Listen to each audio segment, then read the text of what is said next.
إن الحمد لله نحمده ونستعينه ونستغفره ونعوذ بالله من شرور أنفسنا ومن سيئات أعمالنا من يهده الله فلا مضل له ومن يضلل فلا هادي له وأشهد أن لا إله إلا الله وحده لا شريك له وأشهد أن محمدا عبده ورسوله يا أيها الذين آمنوا اتقوا الله حق تقاته ولا تموتن إلا وأنتم مسلمون يا أيها الناس اتقوا ربكم الذي خلقكم من نفس واحدة وخلق منها زوجها وبث منهما رجالا كثيرا ونساء واتقوا الله الذي تساءلون به والأرحام إن الله كان عليكم رقيبا يا أيها الذين آمنوا اتقوا الله وقولوا قولا سديدا يصلح لكم أعمالكم ويغفر لكم ذنوبكم ومن يطع الله ورسوله فقد فاز فوزا عظيما أما بعد فإن أصدق الحديث كتاب الله وخير الهدي هدي محمد صلى الله عليه وسلم وشر الأمور محدثاتها وكل محدثة بدعة وكل بدعة ضلالة وكل ضلالة في النار. Allah tumutendereza subhanahu wa ta'ala, tumwegalira sokusasa n'emirembe gw'ekitiibwa Muhammad sallallahu alayhi wasallama. Twebaza Allah olw'okutulaga ekkubo lino eddungi nabbi lye yaliko ne basahaba. Tumwegalira atukuumire ku kkubo lino okutuusa we tunaamusinkana, tatugezesa n'okulisuulawo, kubanga wokka we wali obulungi olisuula gy'oba oyolekedde wabi. Allah yagamba nuwallihi ma tawalla waman yushaqiqi rasula min ba'di ma tabayyana lahu alhuda wayattabi' ghayra sabili almu'minin. Nova ku kkubo eryabakkiriza lye baaliko basahaba, Allah ga nuwallihi ma tawalla. Allah akuleka gy'olaze mu basuufi, mu bazikiri ne mu bibinja ebirala byonna. Kyova olaba ffe ne bwe boogera beeyita abakino basalafu, eryo ssanyu lyaffe. Nga bwe ŋŋambye mu darusi ya dhuhuri, Sheikh Albani yabagamba waki mutunenya okweyita abasalafu mu abazikiri, nammwe muto obuzikiri wamma mugaa tulina kweyita abasiraamu, waki mmwe mweyita abazikiri? Jamaatu tabligh, abasuufi. So nga ate mmwe ne bwe mubirekerawo kubyeyita, ffe tetuyinza kulekeraawo kweyita abasalafu. Mwe bwe mweyita abazikiri mweyita ekintu ekyatandikibwa Muhammad Ilyas Al-Kandahlawi. Ffe gye tuli mu kweyita eddiini nabbi gye yajja nayo ne basahaba gye baaliko. Temutunenya ekyo kitiibwa kye tuwulira era ssanyu. Obola abasalafu baakikozesanga kuva dda, abagamba onali bw'atyo olw'ekitiibwa ekyo ekyokuba ku ekyo nabbi kye yaliko sallallahu alayhi wasallama ne basahaba. Omu ku basalafu ebigambo ebyo Imaamu Al-Ajurri rahimahullah yabireeta mu kitabo kye Ash-Sharia ne Ibn al-Qayyim mu kitabo kye Al-Istiqama. Omu ku basalafu baamubuuza, amuyita Abu Bakar ibn Ayyash.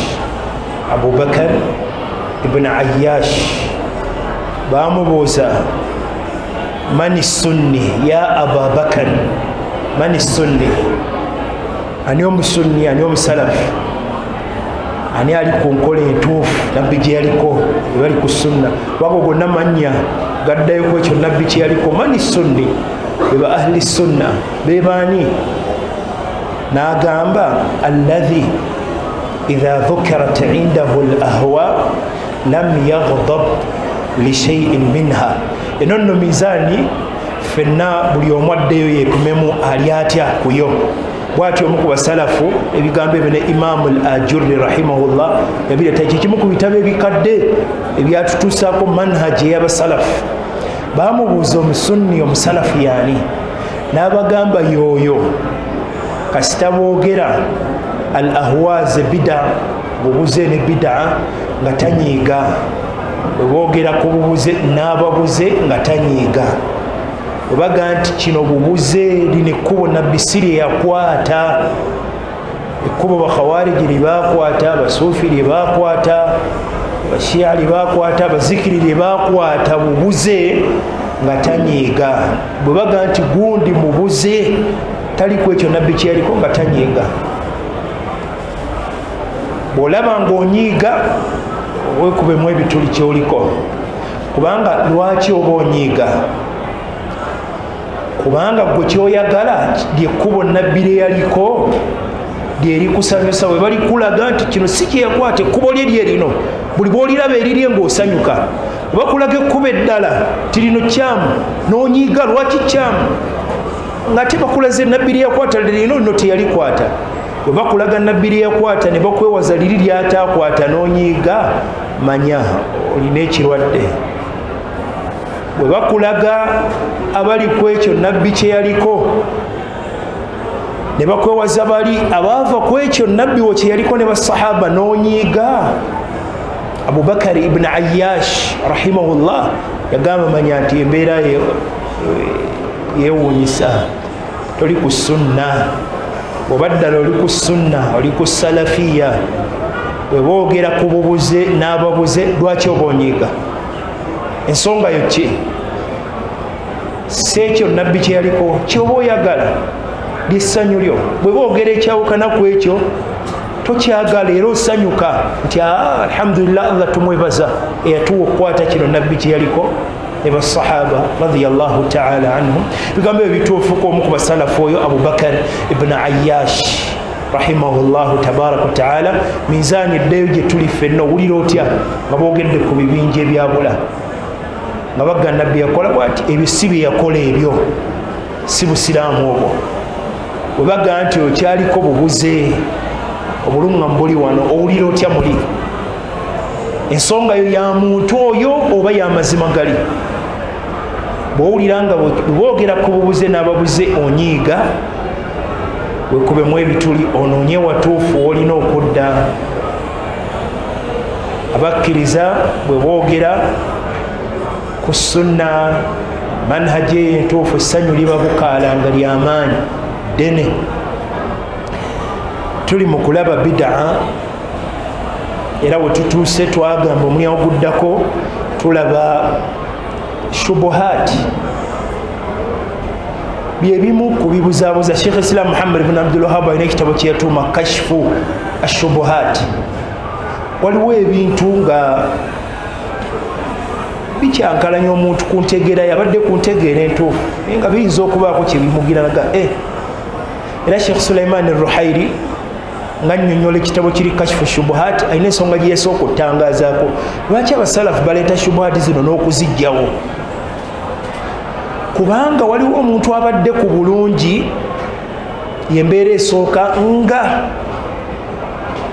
ayinza okubuzaabuza oluusi n'alekawo obulungi n'agamba naye owaaye. Ekyokulabirako nga shubuha ey'abamawuledi gye baleeta okugamba nti tusaalira mubaka, kati batulanga ki? Tusoma Qur'an. Eshubuha eba yeetaaga okugjawo, kubanga eriyo abadde ku sunna ayinza okugamba naye abasajja babalanga ki? Abasajja babalanga ki? Basoma ki? Qur'an. Allah bwakusaasira neyanukulu obulungi abali ku sunna, oga bubuze ng'eyanukuddwa mu nnyanukulu enki ennungi. Oba oyo abaddeyo tusobola ojjanukula Allah n'amusaasira n'akomawo ku mazima. Shubuha kye bayita shubuha, ekibuzaabuza okumuleka mu mbeera ey'obubuze. Oyo abaddeyo oba olyawo Allah ayinza okusaasira n'akomawo ku ki? Wa illa bamuteekamu shubuha nemulaga nti ekyo kyaliko ye ddiini ng'ate si ddiini.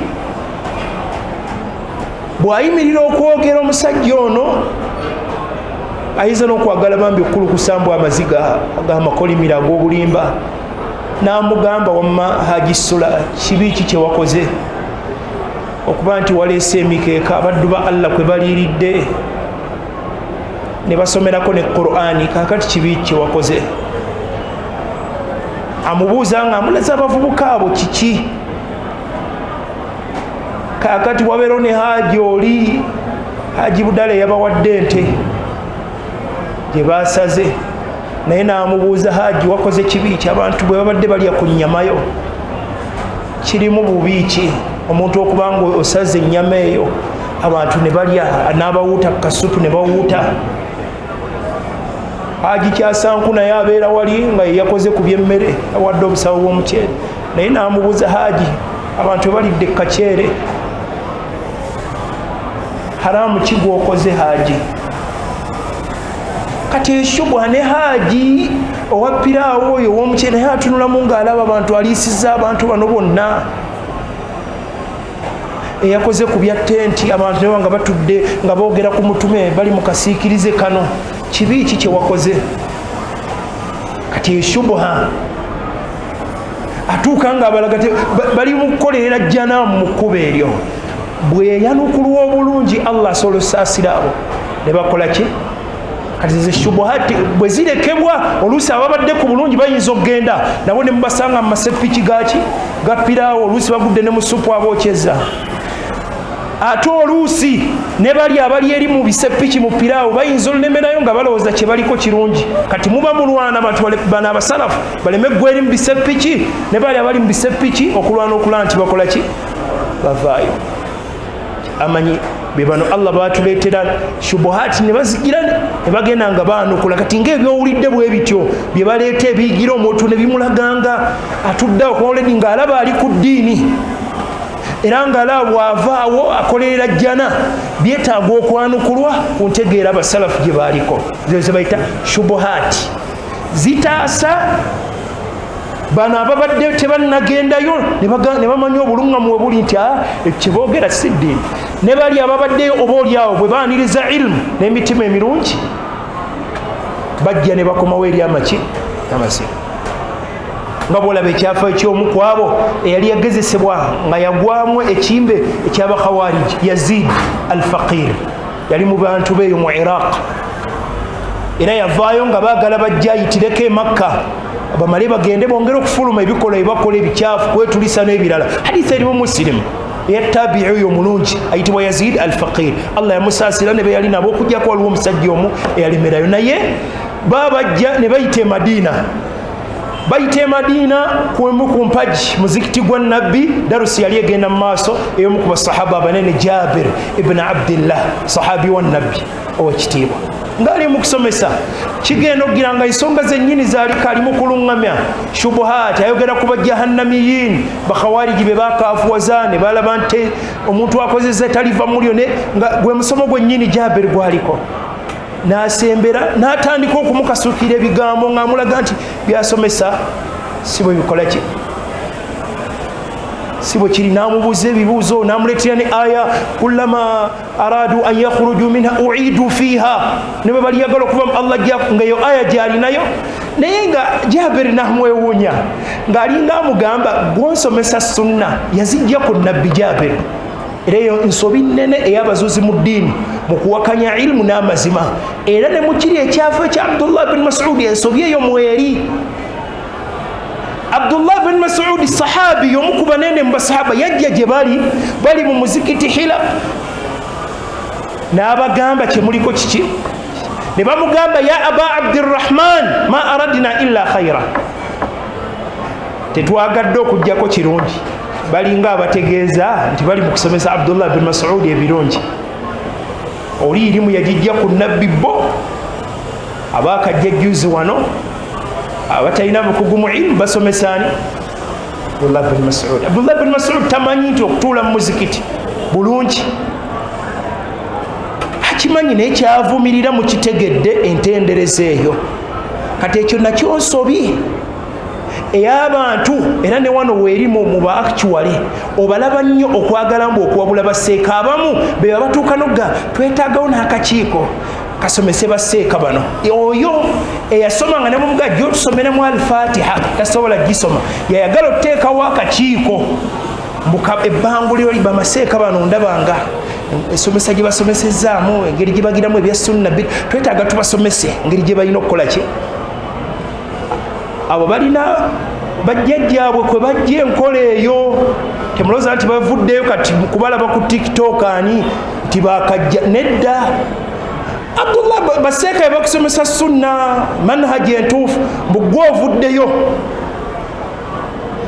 atalina wadde hadithi 15 mbweyagala basomesa obateerewo n'ettendekero.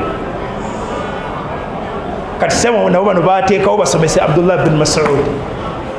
Abdullah bin Mas'ud nabagayo omu ku basahaba abanene mu ilmu, balamanya bagamba akwata kifo kyakutaano,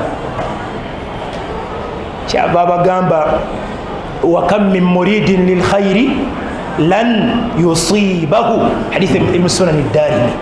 Hadithi ebimo byokuyiga bingi mu kutereeza manhaji entuufu. Bo basembesa kya nniya kuba ekyo abazuzi mu ddiini kye balina. Ng'oli gwolaba abadde agamba Haji Kyasanku eyakoze ku byente namuga kakati wamma wayagadde abantu bano tewayagadde bawutemuka. Ekituufu nniya eyinza okuba nnungi, naye ensonga wano gye twagala Abdullah bin Mas'ud yamugamba bamekanga baagala ekirungi, ekituufu yasaze ente eyo bawutemuka supu asobodde osika ku kifyasike, naye omutaaba aguliwa. Bamekanga baagala ebirungi nga tebali bituukako. Bw'oba oyagala otuuka ku bulungi, bibiri byonna birina ttambulira wamu. Niyeyo nnungi, wasaze ente eyo ireete mu ddalasa, liko obujulizi abantu balye, so togenda gitwala mu buruda. Tuli wamu, olina okugatta bibiri, niya nnungi ate n'omulimu gw'oliko ng'ogobedde ekyo nabbi kye yaliko ne baani ne basahaba. Bw'atyo sahabi omukugu Abdullah bin Mas'ud bwe yamwanukula. Kakati ne Yazidi al-Faqir yali agenda okwegattako, oba yali ali mu bakhawariji ng'era agenda beegattako, kyekyo Jabir ibn Abdillah kye yamulaka n'amuleetera obujulizi. Allah bwe yamuggulirawo shubuha eri emubaddemu ey'abakhawariji, Allah n'amuwa n'akomawo ku ntegeera entuufu basahaba bonna gye baliko n'abasalafu bonna abakulembera. Yazid al-Faqir era yebaza Allah agamba bwe yali atandika hadithi shaghafani, yali yawuutibwa shaghafani nga kyamusensera kuba bidaa ekusensera n'otuba gulino olabanga ali ku bulungi naye nga ogumbe gwakusensera. Allah bitutaasi bimba ebyo, naye Allah yamusaasira n'amuwa ekyengera n'asisinkana omu ku basalafu abanene owasahaba Jabir ibn Abdillah. Era ekyo banna ekyengera Allah bwakusaasira n'owona.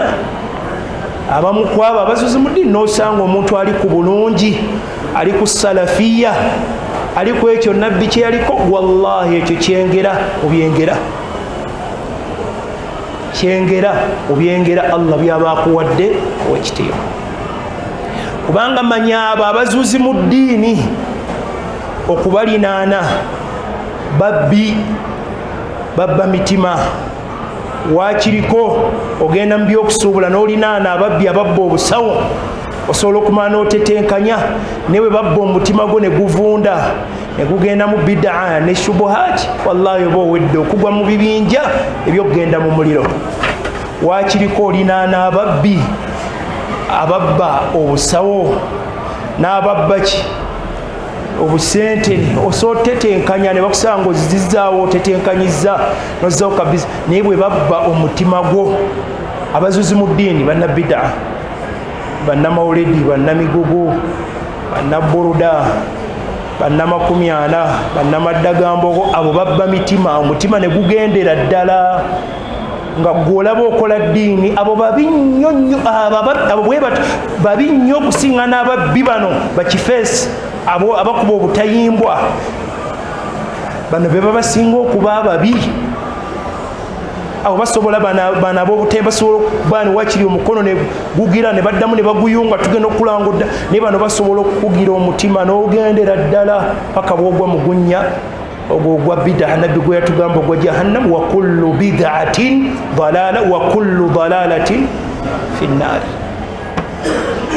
Idhan wakiriko ababbi b'obutayimbwa wadde nga nabo sinti tubawagiraye ati bannabidda bamanyi obivwa izo kakati ndoza bagaya abantu batandika okuba obutayimbwa bwe batyo babivunula bwe batyo basobola obivunula teri kufa abawagidde ne tukulaga nga bwe kitaalire dokita bwe yayogera ku bannyegenyege ne boogera mbu kakati bagambye abantu bagende muki teri yaggaye nti mugende mu nyegenyege biri haramu wabula bakubuulira mizaani entuufu yeriwa oba bitegereka bulungi.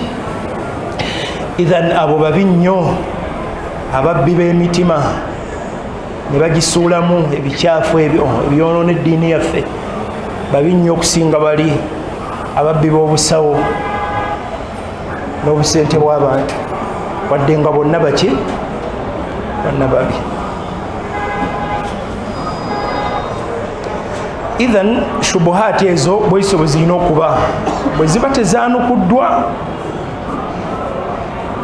ababadde bali ku bulungi bayinza okukola ki okumaliriza nga ogenda ogira bwoti nga bali mu bisepiki bya piraawo kati oluusi ate wamala oggwayo omujjayo ekirala be bali abaliyo okubalwanako Allah gw'abasaasidde biidhinillah nga Ibn Abbas kye yakola bwe yabasinkana aba Khawarij Allah n'amusaasira abawera eddala 2,000 nga ajjewo shubuhaati ze baali balina nga balabanga bali basahaba bali Allah n'amuyisizaako ne bakomawo eri obulungi kigamwa 2,000 abala bagamba zaali 4,000 ne bakomawo ku ntegeera y'abasahaba gye baaliko ntegeera entuufu eriko okuwona kwaffe kuba nabbi yatulaga nti okuwona kubeera ku ekyo kye yaliko ne basahaba mithlu ma ana alayhi alyawma wa ashabi.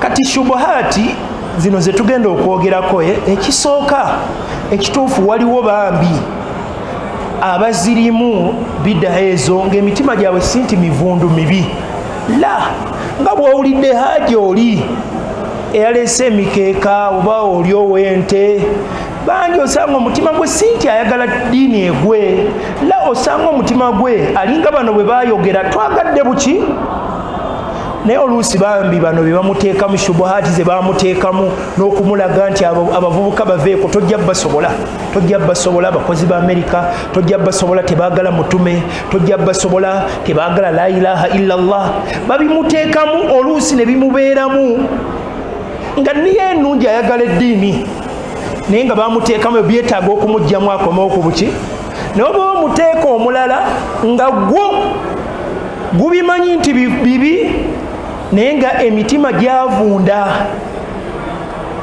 beba oluusi ng'omusanga yasomako ne bagamba seeka yali e Madiina mu gy'ekinaana era n'akomawo nga bamumanyidde ku ekyo abaga bannange tukole nga nabbi bwe yakola ng'ekyo baseeka basomyeko bonna kye bamugamba naye bw'agenda okuggyako eno oluusi mu basalafu agenda okulaba ebbaasa ebeeraawo bw'etyo agenda okulaba ebitiibwa biri agenda okulaba nga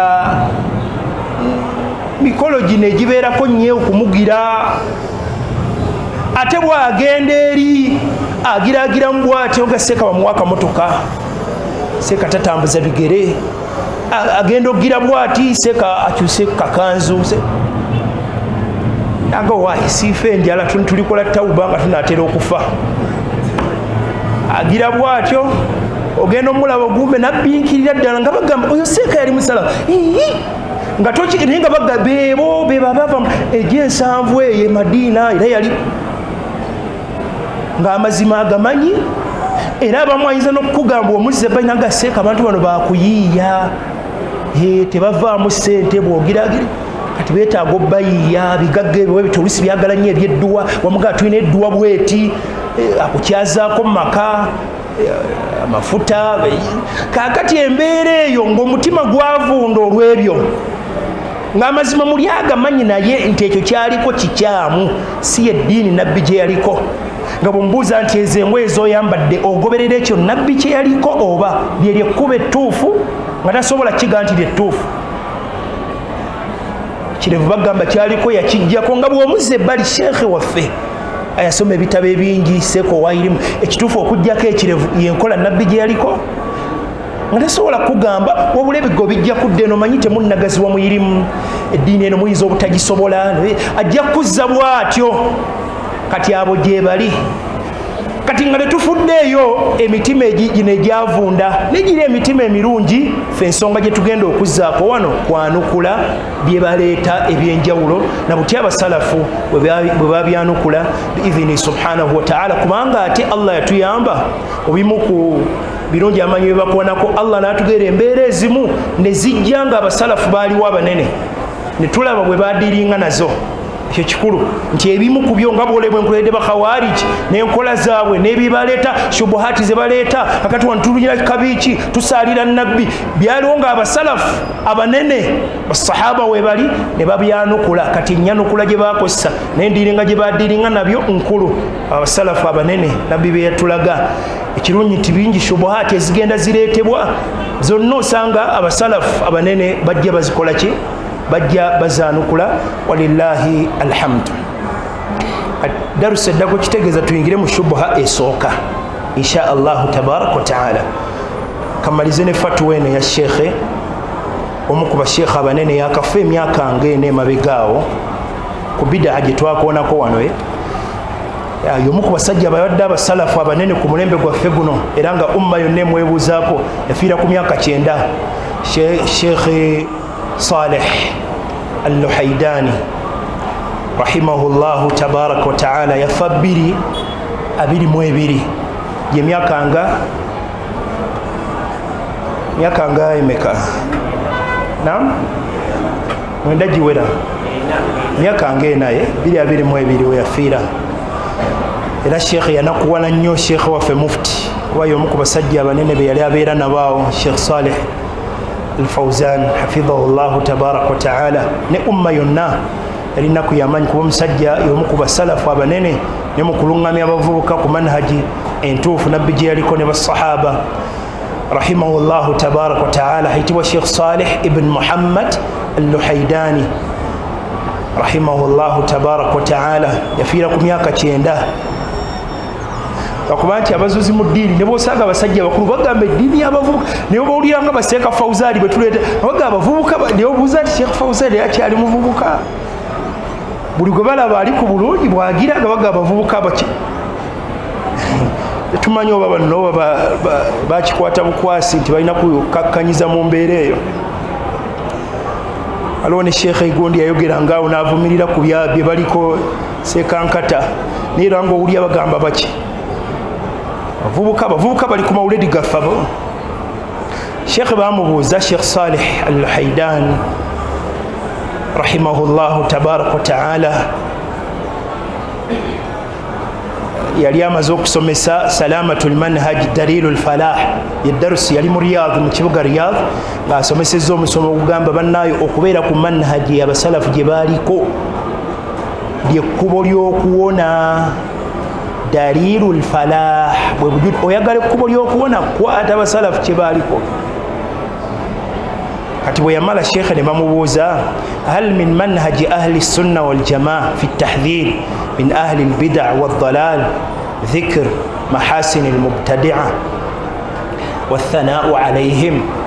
Seeka enkola eno waliwo baseeka abatugamba kituufu munne wa muzuzi mu ddiini naye seeka munnammwe yasoma mumwe katiibwa mwogere ku byakoze oba ne bwe tugaba omusajja omulala wadde kale kituufu munnabbidaa nga bwe twagamba naye yabaleetera kapeti ku muzikiti oba kale munnabbidaa naye baleeta mbu ku bye yakola ki abaffe enkola yali abasalafu watamjiduhum n'okubawa oluusi ebitiibwa n'ogamba kale wadde munnabbi naye bw'aba mumuyite dokita mumuwa ebitiibwa n'ebirala bidawa al insaafu wal adil nga bagamba tubeere n'obwenkanya mu bigambo n'enkwata eyo buki nungi tetuba na nkwata ya gundi neeri. Fa ajaba wa hal kanat quraish fi ljahiliya wa aimmatu shirk la hasanata li ahdihim. Abe bwe yajja ovumirira abaquraishi ne bye baali bakola, abamu ku bo baalina bataata be tebaalinayo ku birungi, abamu si be baali bamulera n'omulera. Bwe yajja nga avumirira shiriki ne Qur'an nevumirira tabbat yada abi lahabi, tebaalinayo ku birungi mulowooza bye baali bakola. Abamu ku bo baali baliisa n'abantu n'okubanywesa mu makkaawo n'ebirala. Hal jaa fi lquran dhikr hasana min hasanatihi, Qur'an mugirabe ejja n'ekisooka etuyira ku birungi bye bye bakola. Hal jaa fi sunna dhikr makrama min makarimihim, mu sunna mulaba boogera bwe baali bwe bati oba bakwewaza embeera eddiini abaquraishi gye baaliko n'ebyo ebikolwa byabwe, abantu bategere obubi bwaki. Wa kanu yukrimuna daif, baali bayisa bulungi abagenyi. Edda abaquraishi baali bakirina, naye tokiraba nga nabbi ali mu kwogera banne mujje mulekere okusinza amasanamu, naye abantu abalina obulungi bakola bwe bati. Wayahfadhuna aljari, baali bayisa bulungi emirirwano. Wa maa dhalika lam tudhkar fadailu man asa Allah. Allah bwe yajjanga okwogera ku bubi kwa Abu Jahali, Abu Lahabi, teyaboogerangako n'asooka asikane ku birungi byabwe. Akati mwe manhajje mwagala tukwate nti kituufu muzzembe okwogera ku munnabbidaa, naye alina ebirungi, akola bw'ati, alina kino, batukoledde kino, otubikooneko. Laysat almas'ala mas'alatu ti'dadi almahasin walmasawi, innama mas'alatu tahdhiri min khatarin. Amas'ala oba ensonga yakwewaza abantu bukyamu oyo bwalina. Bw'aba yalina ebirungi bye nga bwe twalaba mu mbeera ewedde, ebyo biri wakati we nani ne Allah we subhanahu wa ta'ala. Wa idha arada al-insanu an yanzura falyanzur ila aqwali al-a'imma, bw'oba oyagala okulaba kye tuliko ddayo labe abasalafu ba imma. Era ekyo abantu amanyi bakireeta nnyo, tibagamba mmwe abalaba nti mubikwata bulungi, wakati waffe nammwe abasalafu baali batya. Enkola y'abasalafu yali mbi, mmwe abalina enkola ennungi. N'agamba ekyokulabirako ka Ahmad ibn Hanbal wa Yahya ibn Ma'in wa Ali ibn Madini wa Shu'ba, awo yabamu ku baimma banene mu hadith. Hal kana ahaduhum idha su'ila an shakhsin majruh, bwe bababuuzanga ku muntu alimu ebituli mu bazuzi mu ddiini oba alina embeera etali nnungi, ne bababuuza seeko oyo. Waqala nga Imaamu Ahmad oba abalala nga agamba oyo kadhaabu. Hal qaala, wawulirako ko mu bitabo byonna ebyabasalafu nga bwe bayogeranga bwe batyo nti oyo kadhaabu oba munnabbidaa, ng'agamba munnabbidaa naye musajja oyo ayisa bulungi emirirwano, atuzimbidde kuno emizikiti, yatusakira obuyambi bwe buti ne bwe buti. Mwali mukiwuliddeko ku basalafu oba kizze lwaleero? Kathiru tahajjude, nagawadde munabbiri nga bagga musajja oyo ayimirira nnyo ekiro, asaala, akola kino, asaddaaka nnyo. Waliwo ne yatugamba omu ku babuze Allah gwe yazikiriza n'atugaa kituufu akiida ebadde, naye omusajja oyo byakoze. Era bw'ogenda ku bitundu by'ewaabwe eyo omanye emizikiti gyazimbye, omanyi kino ne kino. Sheikh wanaakugamba Sheikh Saleh al-Luhaidan rahimahullah, eyo teyali nkola y'abaki abasalafu abaatukulembera. Idhan mu bufunze yagadde kwongera bajjukiza nti kyetwakonako eyo bidaa. Mugitegedde ekika kya bidaa kye tuliko naam, eriwa muwazanaati. Yeya muwazanaati nga baga kituufu, wadde ne abantu balina ebirungi byabwe, abantu balina bye bakola. Eyo bidaa bwetyo yekwaliza ne bagamba nti omukyala ne bw'aba engoye ziri eno ayambadde obugoye bumugize, n'agamba nti temumanyi bantu bye bakola. Oyo omukyala omulabiraawo naye tomanyi, ayinza okuba ayimirirako ekiro, ayinza okuba akola kino, abantu mubalabira kuno kungulu. Eyo bidaa yebawaliriza ne bw'oyogera kwakweyesa, bagamba eddiini temugira mulira ku kweyesa. Omusajja oyo musobola nga akweyesa naye temumanyi byakola.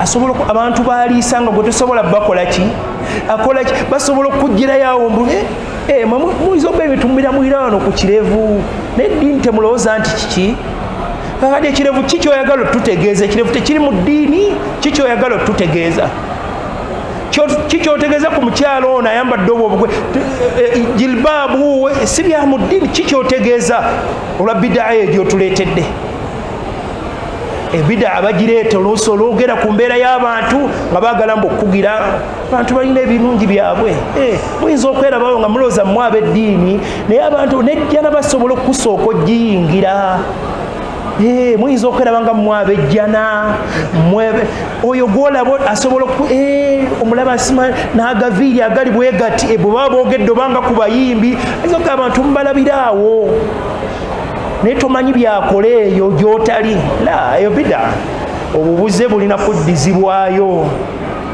ithan enjogera efaananako bwetyo abagirina abo ne muba walimu bagisikira okuva mu ba ikhwani almuflisin abo ba muslim brotherhood babitandika bwe bityo ne babiteeka wakati mu bakkiriza naye nga bikyamu nasalullah salama wallahu tabaraka wataala alam waffaqa allahu aljami' lima yuhibbuhu wa yarda alhamdulillahi rabbil alamin.